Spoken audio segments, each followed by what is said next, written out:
આજે આપણે last time જ્યાં અટક્યા હતા દાખલાઓમાં એનાથી અમુક દાખલા વધારે થોડાક જોઈ લઈએ. પૈકીનો આજે પહેલો દાખલો તો કે એક બિંદુ P 2 માઇક્રોકુલમ વિદ્યુત ભારથી 20 મીટર દૂર છે અને 4 માઇક્રોકુલમ વિદ્યુત ભારથી 40 મીટર દૂર છે. તો પહેલું આપણે શોધવાનું છે P આગળનું વિદ્યુત સ્થિતિમાન. એના પછી છે 0.2 કુલમ વિદ્યુત ભારને અનંત અંતરેથી P બિંદુએ લાવવા માટે કરવું પડતું કાર્ય. અને બીજું છે -0.4 કુલમ વિદ્યુત ભારને અનંત અંતરેથી P બિંદુએ લઈ આવવા માટે કરવું પડતું કાર્ય. તો સૌથી પહેલા આપણે શોધીશું P આગળનું વિદ્યુત સ્થિતિમાન. તો P બિંદુ P પાસેનું વિદ્યુત સ્થિતિમાન સૂત્ર તો કે V of P is equal to, બે વિદ્યુત ભારને લીધે ઉદ્ભવતું હશે એટલે લખાશે V1 plus V2, જ્યાં V1 લખવામાં આવશે કે Q1 upon R1 plus કે Q2 upon R2. સમીકરણની જમણી બાજુથી K કોમન નીકળી જશે એટલે કૌંસમાં Q1 upon R1 plus Q2 upon R2 લખાય એટલી વસ્તુ. બધા પદોની કિંમતો મૂકી દઈએ. જે K નું મૂલ્ય આપણે જાણીએ છીએ 9 × 10⁹. Q1 એટલે પહેલો વિદ્યુત ભાર જે છે 2 માઇક્રોકુલમ એટલે 2 × 10⁻6 કુલમ લખાશે upon R1 એટલે અંતર એટલે 20 plus Q2 4 માઇક્રોકુલમ એટલે 4 × 10⁻6 upon R2 તો કે એનું અંતર 40 લખાશે એટલી વસ્તુ. સાદુરૂપ આપો તો અહીંયા 10 થશે, અહીંયા 10 થશે. તો અહીંયા 9 × 10⁹ એમનું એમ લખી કાઢ્યું. આ કૌંસની અંદર આ 10 ઉપર જાય એટલે -10⁻1 કહેવાય. ઉપર જાય એટલે 10⁻1 થશે, 10⁻6 10⁻1 એટલે 10⁻7. એ રીતે અહીંયા આવે પ્લસ સેમ એ થશે 10⁻7. તો આપણું આ પદ શું થશે 9 × 10⁹ × 2 × 10⁻7 લખાય. આને લખો તો 1 × 10⁻7 પ્લસ 1 × 10⁻7 એટલે 1 + 1 એટલે 2 × 10⁻7. 9 × 18 ગુણ્યા 10⁹ અને 10⁻7 એટલે 10⁻2. એટલે આપણે P બિંદુ પાસેનું વિદ્યુત સ્થિતિમાન થશે Vp = 1800 વોલ્ટ, જે આપણો માગેલ પહેલો જવાબ છે. હવે આગળ તો કે એમને શું કીધું 0.2 કુલમ વિદ્યુત ભારને અનંત અંતરેથી P બિંદુએ લઈ આવવા માટે કરવું પડતું કાર્ય, જેને આપણે કહીએ Q1 ડેશ. કેટલું છે 0.2 કુલમ. એને P બિંદુએ લઈ આવવા માટે કરવું પડતું કાર્ય W1. આપણે પહેલા એના સૂત્ર જોઈ ગયા W = QE. તો આના માટે લખાશે W1 = Q1 ડેશ Vp, કારણ કે આપણે P બિંદુ પાસેનું શોધ્યું. જ્યાં Q1 ડેશ કેટલું તો કે 0.2 કુલમ અને Vp કેટલું તો કે 1800. તો અહીંયા આગળ 0.2 એટલે 2/10 ગુણ્યા 1800 લખાશે એટલી વસ્તુ. 0 0 કેન્સલ, 18 × 2 = 36 અને પાછળ 0 360 જૂલ. આપણો માંગેલ બીજો જવાબ કયો તો કે 0.2 કુલમ વિદ્યુત ભારને અનંત અંતરેથી P બિંદુએ લઈ આવવા માટે કરવું પડતું કાર્ય કેટલું થાય છે તો કે 360 જૂલ. એનું પછી આપણને શું માંગેલું છે તો કે -0.4 કુલમ, જેને આપણે કહી દઈએ Q2 ડેશ -0.4 કુલમ ને પાછું P બિંદુ સુધી લઈ આવવા માટે કરવું પડતું કાર્ય. તો એના માટે આપણે સૂત્ર લખી શકીએ W2 = Q2 ડેશ Vp લખાય Q2 ડેશ Vp. જે Q2 ડેશ એટલે Q2 ડેશ આપણી જોડે છે -0.4 અને Vp 1800 લખાશે એટલી વસ્તુ. તો આ લખાશે -4/10 × 1800 કેન્સલ, 1872 અને પાછળ 0 તો 720 જૂલ. -720 જૂલ, જે આપણો માંગેલ ત્રીજો જવાબ છે. બરાબર.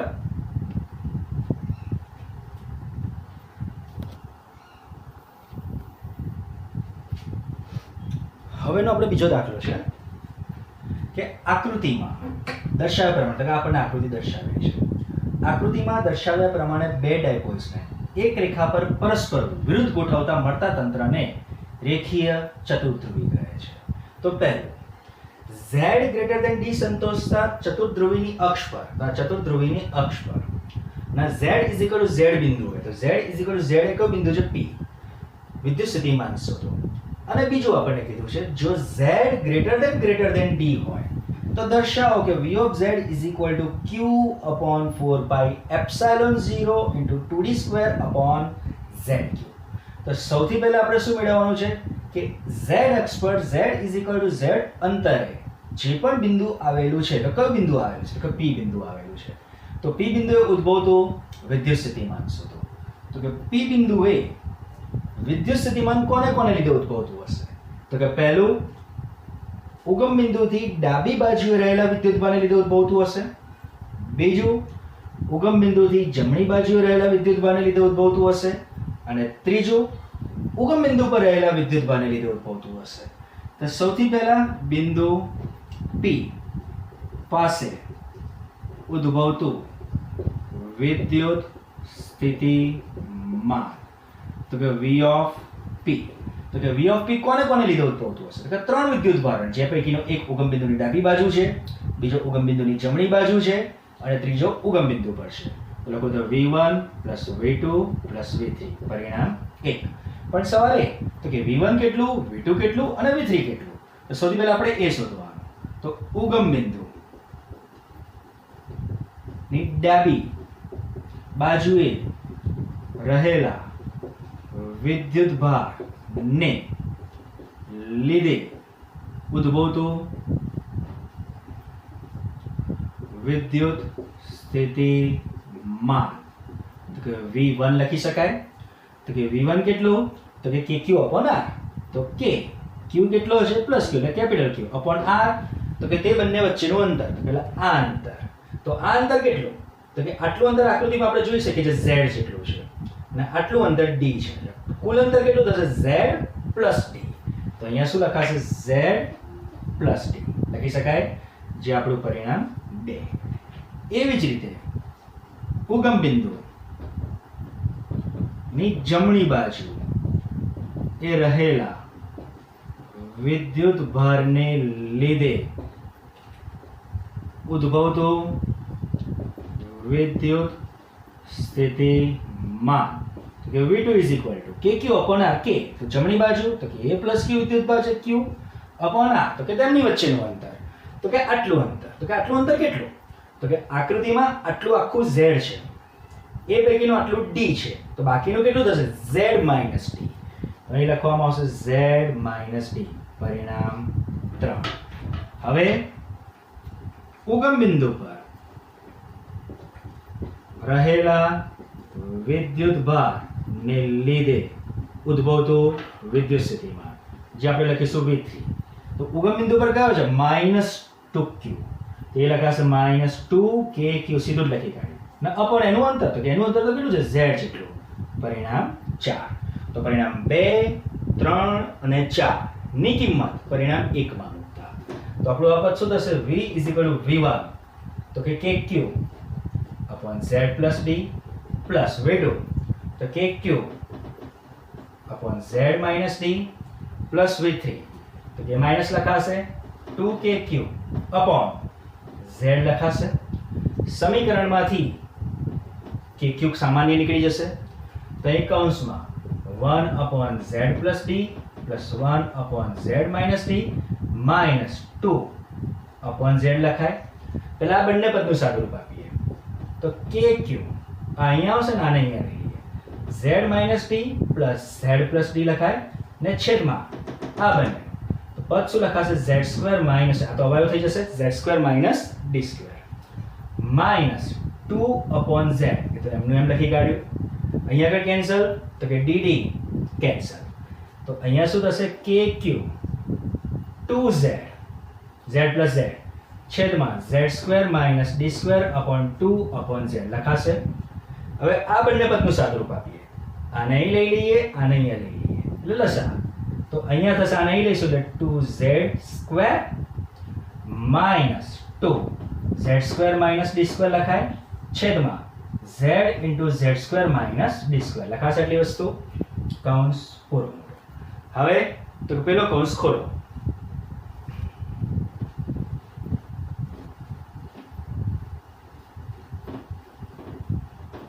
તો અહીંયા V = KQ કૌંસમાં 2Z² - 2Z² + 2D² લખાશે અંશમાં અને છેદમાં Z Z² - D² લખાય. એટલી વસ્તુ.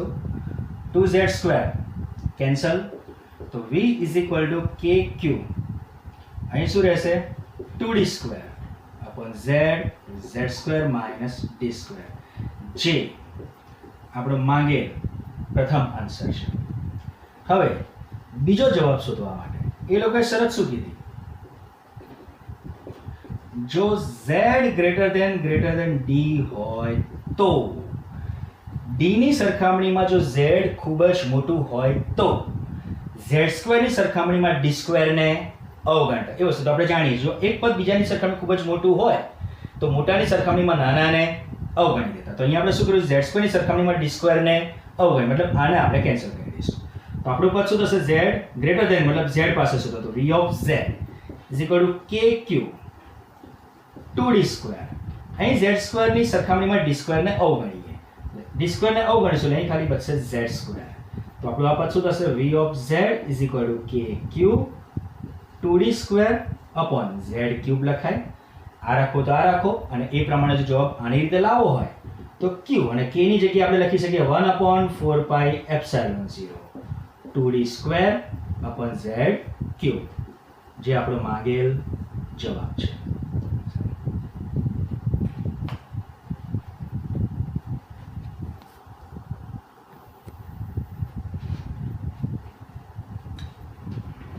હવે આપણે આપણી ચોપડીના વધારાના સ્વાધ્યાયના અમુક દાખલા જોઈએ. પૈકીનો પહેલો દાખલો તો કે સ્વાધ્યાયનો 2.12, જે આપણને શું કહે છે કે 8 મિલીકુલમ વિદ્યુતભાર ઉગમ બિંદુએ રહેલો છે. એક નાના -2 ગુણ્યા 10⁻⁹ કુલમ વિદ્યુતભારને p 003 સેન્ટીમીટર બિંદુથી આ 069 સેન્ટીમીટર બિંદુએ થઈ q 040 બિંદુએ લાવવા માટે કરવું પડતું કાર્ય શોધો. તો સૌથી પહેલા આપણે જો આકૃતિ જો રજૂ કરીએ તો આપણે યામાક્ષ પદ્ધતિ x y z, ઉગમ બિંદુ o, જે ઉગમ બિંદુ પર q જેટલો વિદ્યુતભાર છે, જે q કેટલો તો ભાઈ 8 મિલીકુલમ, જે આપણે પછી લખી દઈએ. સ્કેલ માપ લઈ લઈએ 1 2 3 4 5 6 7 8 9 10.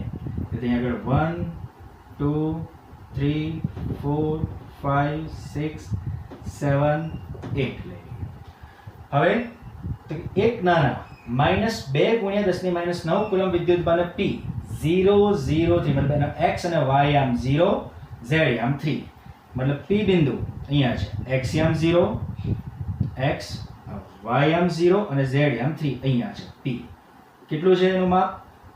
003 સેન્ટીમીટર થી બિંદુ r 069 એટલે x 0 y આમ 6 અને અહીંયા z આમ 9 અહીંયા r પાસે લાવવામાં આવે છે. આ 069 સેન્ટીમીટર અંતરને લાવવામાં આવે છે. બિંદુએથી q 04 સેન્ટીમીટર 0 બિંદુએ લઈ આવવામાં આવે છે. x આમ 0 y આમ 4 અને z આમ 0. z અહીંયા 0 થશે, મતલબ અહીંયા આગળ q બિંદુએ લાવવામાં, જેના આમ છે 040 લઈ આવે, મતલબ પહેલા p થી એને r લઈ જવામાં આવ્યો અને પછી r થી q લઈ આવવામાં આવ્યો. તો એના માટે કરવું પડતું કાર્ય આપણે શોધવાનું છે. તો સૌથી પહેલી થિયરી ચેપ્ટરની શરૂઆત આપણે જોઈ ગયા હતા કે કોઈ પણ વિદ્યુત ભારને જો એક બિંદુએથી બીજા બિંદુ સુધી લઈ જવું હોય તો એ લઈ જવા માટે કરવું પડતું કાર્ય એ તેના માર્ગ પર આધારિત હોતું નથી. તમારે ફાઇનલી લાવો ક્યાંથી ક્યાં છે? p થી q. તો કે એના માટે તમે p થી r લઈ જાઓ અને r થી q લાવો, એના કરતાં સીધો p થી q લઈ જઈએ. તો આપણે કાર્ય શોધો કોને શોધીશું? અને p થી q સુધી લઈ જવા માટે કરવું પડતું કાર્ય શોધીશું. તો સૌથી પહેલા જેટલો પણ ડેટા આપ્યો છે આપણે લખી દઈએ. જે આપણે જાણીએ છીએ k કેટલું? તો કે 9 × 10⁹ SI એકમ, બરાબર. q0 તો કે q0 કોને લઈ જવાનો છે? -2 ગુણ્યા 10⁻⁹ કુલમ વિદ્યુતભારને. q તો કે જે ઉગમ બિંદુ પર રહેલો છે તે વીજભાર 8 મિલીકુલમ, તો 8 × 10⁻³ કુલમ લખાશે. r1 તો કે p બિંદુ પાસેનું અંતર કેટલું? 3 સેન્ટીમીટર, તો આપણે કેટલું લખીશું? 3 સેન્ટીમીટર, કારણ કે x અને y આમ તો કેટલા 0 છે, 3 સેન્ટીમીટર એટલે 3 × 10⁻² મીટર લખાય. અને R2 એ જ રીતે એને લઈ જવાનું છે Q સુધી 4 × સીધું જ લખું છું 4 × 10⁻² મીટર થશે આટલી વસ્તુ. તો કરવું પડતું કાર્ય તો કે આપણે જાણીએ છીએ W = QE તો આપણે લખીશું Q0 ડેલ્ટા V. તો Q0 ડેલ્ટા V તો કે એને ક્યાંથી ક્યાં લઈ જજો P થી Q એટલે P અને Q વચ્ચેનો વિદ્યુત સ્થિતિમાનનો તફાવત. તો જે લખવામાં આવશે VQ - VB. તો અહીંયા આગળ Q0 VQ કેટલું તો KQ/R. તો અહીં લખવામાં આવશે KQ/R2 માઈનસ અહીં લખાશે KQ/R1. સમીકરણમાંથી KQ કોમન નીકળી જશે તો KQ બહાર આવી ગયા Q0 તો હતો જ કૌંસમાં 1/R2 - 1/R1. તો અહીં K કેટલો તો કે 9 × 10⁹ Q કેટલું 8 × 10⁻³ Q0 કેટલું તો કે -2 × 10⁻৯ 1/R2 તો કે 1/R2 R2 4 × 10⁻², તો 4 × 10⁻² minus 1/R1, તો 1/R1 3 × 10⁻². લખાય એટલી વસ્તુ. તો અહીંયા આગળ 9 × 18 તો -18 10⁹ 10⁹ 9 કેન્સલ તો ખાલી બચશે 10⁻³ × 8 આ તો રહ્યું છેદમાં 10⁻² કોમન નીકળી જશે કૌંસમાં 1/4 - 1/3. તો અહીંયા આગળ -18 × 8 × 10⁻² ઉપર જાય એટલે +2 -3 માંથી +2 જાય એટલે 10⁻1. અહીંયાનું સાદુરૂપ આપી દો 3 અહીંયા 4 અહીંયા છેદમાં એનો લસા 4 × 12 લખી શકાય આટલી વસ્તુ. તો અહીંયા આગળ 4 × 2 8 4 × 12 તો અહીંયા આગળ 3 6 18 અને 6 × 12 તો -12 × 10⁻1 લખાય એટલી વસ્તુ. અને અહીંયા આગળ આ થશે -1 તો અહીંયા આગળ માઇનસ પ્લસ એટલે 12 × 10⁻1 તો આ લખાશે 1.2 જૂલ કાર્ય P બિંદુથી અને Q બિંદુ સુધી લઈ જવા માટે કરવું પડશે.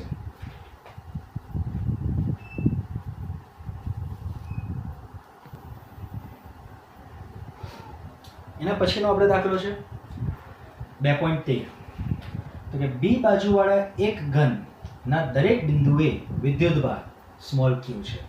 તો આ વિદ્યુતભાર તંત્રને લીધે ઘનના કેન્દ્ર પર સ્થિતિમાન અને વિદ્યુત ક્ષેત્ર શોધો. બે વસ્તુ શોધવાની સ્થિતિમાન અને વિદ્યુત ક્ષેત્ર. તો ચર્ચા કોની કરી છે તો કે સમઘનની ઘનની. તો આપણે આકૃતિમાં ઘન દર્શાવીએ તો આ ઘન આવી ગયો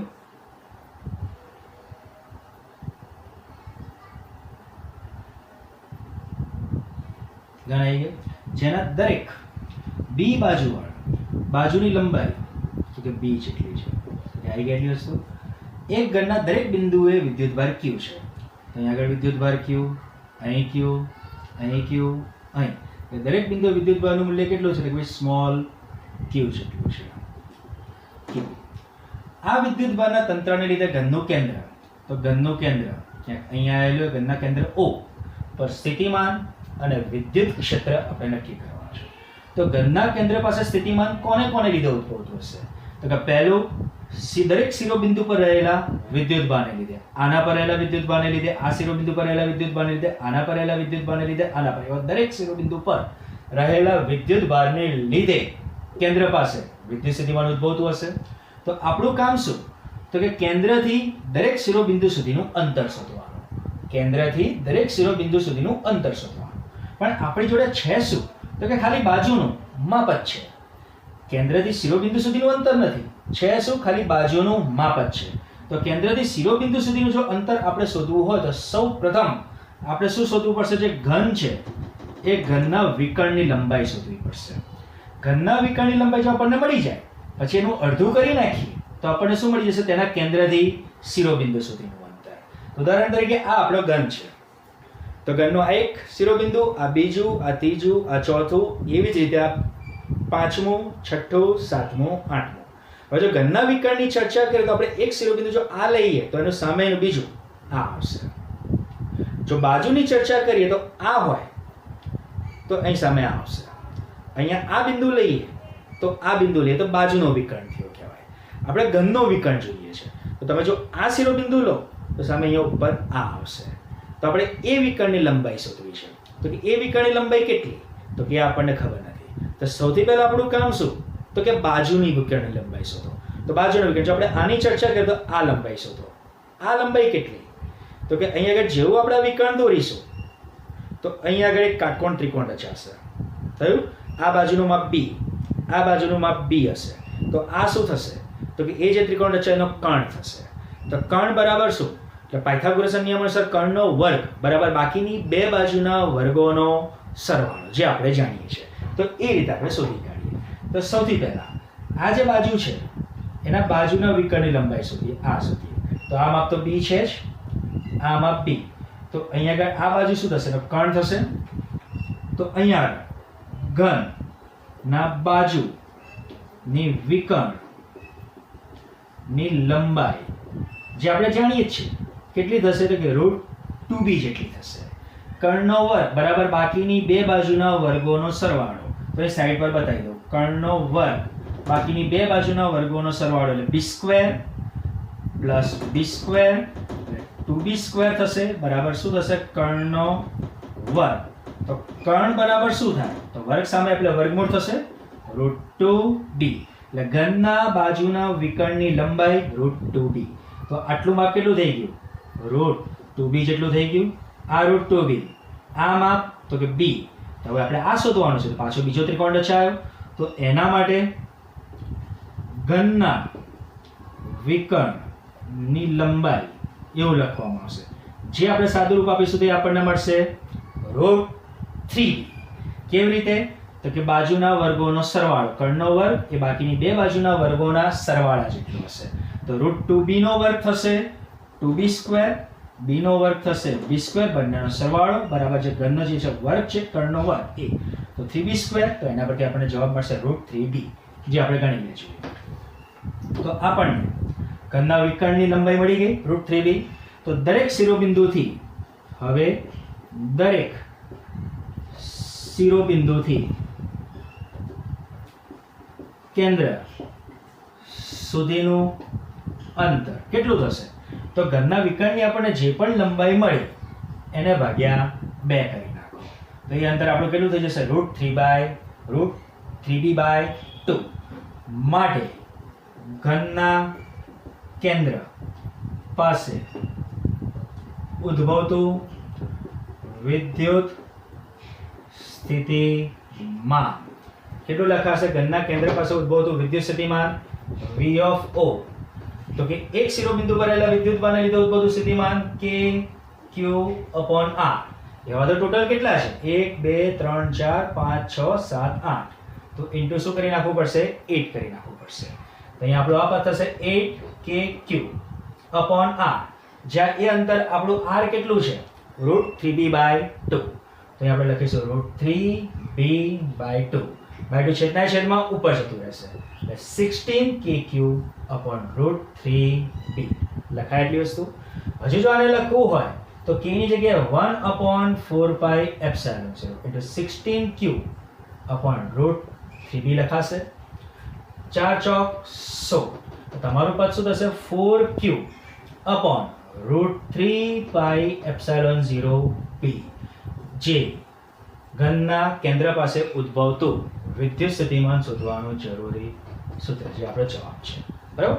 આ તો આપણને ખાલી મળ્યું સ્થિતિમાન કેટલું. હવે આપણે શોધવાનું છે વિદ્યુત ક્ષેત્રફળ કેટલું. તો આપણે જો ઘનના વિકર્ણની ચર્ચા કરીએ તો આ શિરોબિંદુ પર +q છે, અહીંયા q છે. તો ઘનના કેન્દ્ર પાસે ઉદ્ભવતું પરિણામી વિદ્યુત ક્ષેત્ર કેટલું હશે? તો કે અહીંયા બંને શિરોબિંદુ પર સમાન મૂલ્યના છે. બરાબર? પાછા કહે છે ધન વિદ્યુતભારને લીધે ઉદ્ભવતું વિદ્યુત ક્ષેત્ર કઈ તરફ હશે? બહારની તરફ હશે. સમાન મૂલ્યના છે, પરસ્પર વિરુદ્ધ દિશામાંના છે. પરિણામ સ્વરૂપે ઘનના કેન્દ્ર પાસે ઉદ્ભવતું પરિણામી વિદ્યુત ક્ષેત્ર એટલે કે વિદ્યુત ક્ષેત્ર કેટલું થશે? 0 થશે.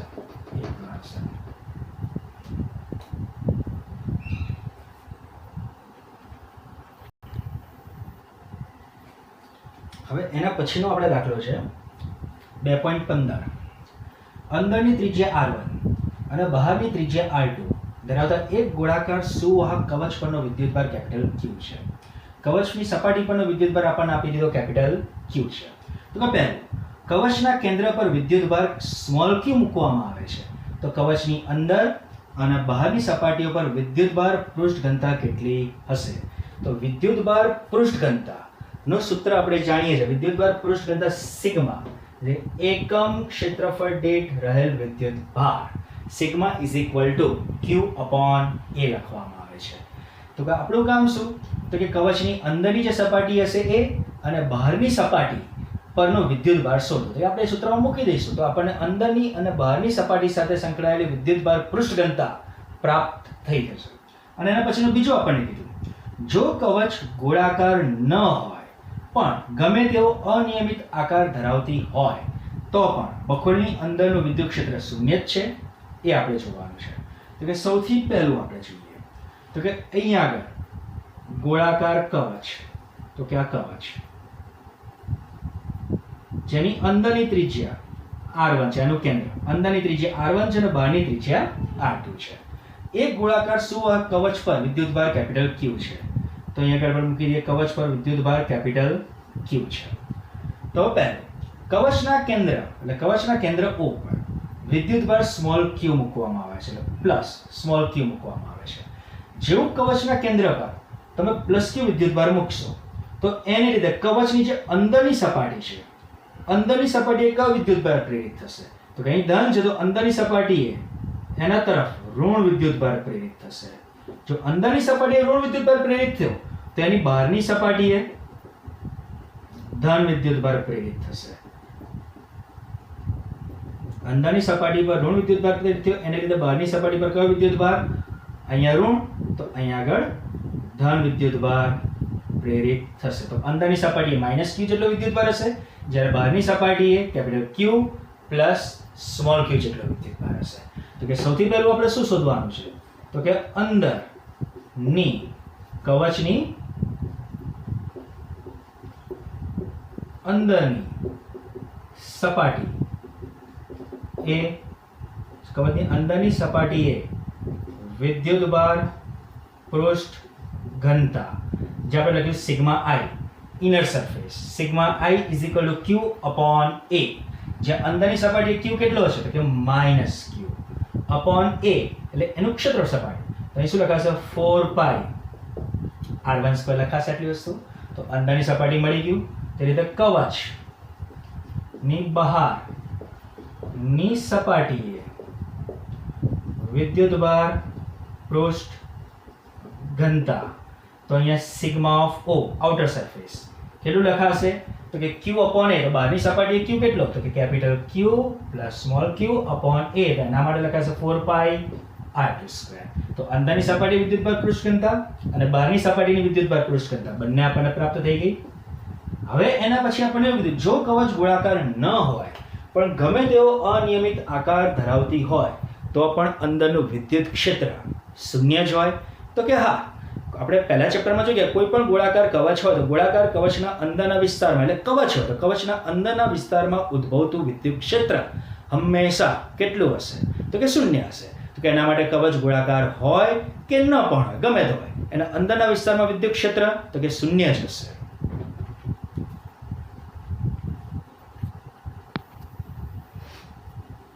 હવે નો આપણો સવાલ છે, n વિદ્યુતભારોના સમૂહને લીધે કોઈ પણ બિંદુ આગળનો વિદ્યુત સ્થિતિમાનનું સૂત્ર મેળવો. તો n વિદ્યુતભારોના સમૂહને લીધે આપણે કાર્ટેશિયન યામાક્ષ પદ્ધતિ x અક્ષ y અક્ષ z અક્ષ n વિદ્યુતભારોનો સમૂહ છે. તો વિદ્યુતભાર q1 q2 qn જેનો ઉગમ બિંદુ O ને અનુલક્ષીને સ્થાન સદિશ અનુક્રમે r1 વેક્ટર r2 વેક્ટર અને rn વેક્ટર છે. તો એ વિદ્યુતભારોના બનેલા સમૂહને લીધે કોઈ પણ બિંદુ પાસે, તો અહીંયા આપણે બિંદુ P છે, તો એ P બિંદુ પાસે એ વિદ્યુતભારોના સમૂહને લીધે ઉદ્ભવતું વિદ્યુત સ્થિતિમાનનું સૂત્ર મેળવવું છે. તો P બિંદુ ઉગમ બિંદુ O ની સાપેક્ષે સ્થાન સદિશ તો કે ધારો કે r વેક્ટર જેટલો છે. તો P બિંદુ પાસે ઉદ્ભવતું વિદ્યુત સ્થિતિમાનનું સૂત્ર મેળવ્યું છે. તો P બિંદુ પાસે કોને લીધે ઉદ્ભવતું હશે? તો કે P બિંદુ પાસે Q1 ને લીધે ઉદ્ભવતું હશે, Q2 ને લીધે ઉદ્ભવતું હશે, Q1 ને લીધે ઉદ્ભવતું હશે. તો P બિંદુ પાસે બિંદુ P પાસે Q1 ને લીધે ઉદ્ભવતું વિદ્યુત સ્થિતિમાન શું લખાય? તો કે V1 KQ upon R. તો એ લખવામાં આવશે KQ1 upon R, એટલે તેમની વચ્ચેનું અંતર તો લખવામાં આવે mode of R vector minus R1 vector લખવામાં આવશે. એવી જ રીતે Q2 ને લીધે ઉદ્ભવતું વિદ્યુત સ્થિતિમાન જે લખવામાં આવશે V2 KQ2 upon mod of R vector minus R2 vector. એટલે n માં વિદ્યુત ભારને લીધે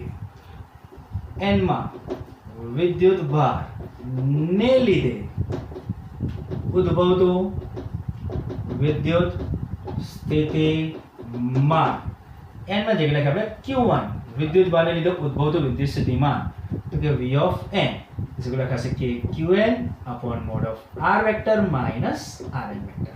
આ જુદા જુદા આવી ગયા બિંદુ હોય. તો P બિંદુ પાસે ઉદ્ભવતું કુલ વિદ્યુત સ્થિતિમાન V of P કેટલું થશે? તો કે બધાના સરવાળા જેટલું. તો કે V1 plus V2 up to Vn લખાય. તો કે V1 કેટલું? તો કે જે આપણને મળ્યું કે Q1 upon mod of R vector minus R1 vector plus V2 કેટલું? તો કે Q2 upon mod of R vector minus R2 vector up to K Qn upon mod of R vector minus Rn vector લખી શકાય. સમીકરણમાંથી common તો કે K common, તો કૌંસમાં Q1 upon mod of R vector minus R1 vector plus Q2 upon mod of R vector minus R2 vector up to Qn upon mod of R vector minus Rn vector લખાઈ દઈશું. કૌંસમાં બધા પદોનો શું થઈ રહ્યો છે? તો કે સરવાળો. તો સરવાળાને આપણે બીજી કેવી રીતે દર્શાવી શકાય? તો કે સિગ્મા. તો કે સિગ્મા કેટલા વિદ્યુત ભારોનો સમૂહ છે? તો કે n. તો અહીંયા n ક્યાંથી ચાલુ થાય છે? તો કે 1 થી. તો અહીંયા આપણે લખીએ I is equal to 1. તેનો વ્યાપક સૂત્ર લખવું હોય તો અહીંયા આગળ Qi upon mod of R vector minus Ri vector, જ્યાં I બરાબર 1 2 up to n સુધી ચાલશે. બરાબર?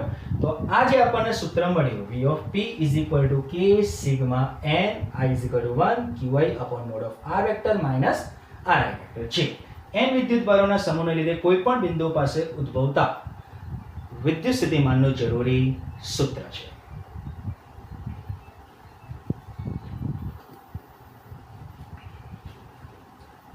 હવે આજનો આપણો છેલ્લો ટોપિક કે જે આપણે પહેલા ચેપ્ટરમાં જોઈ ગયા હતા કે નિયમિત વિદ્યુતભાર વિતરણ ધરાવતી પાતળી ગોળાકાર કવચના અંદરના વિસ્તારમાં, કવચની સપાટી પર અને કવચની બહારના વિસ્તારમાં ઉદ્ભવતું વિદ્યુત ક્ષેત્ર કેટલું હશે જે આપણે જોઈ ગયા હતા.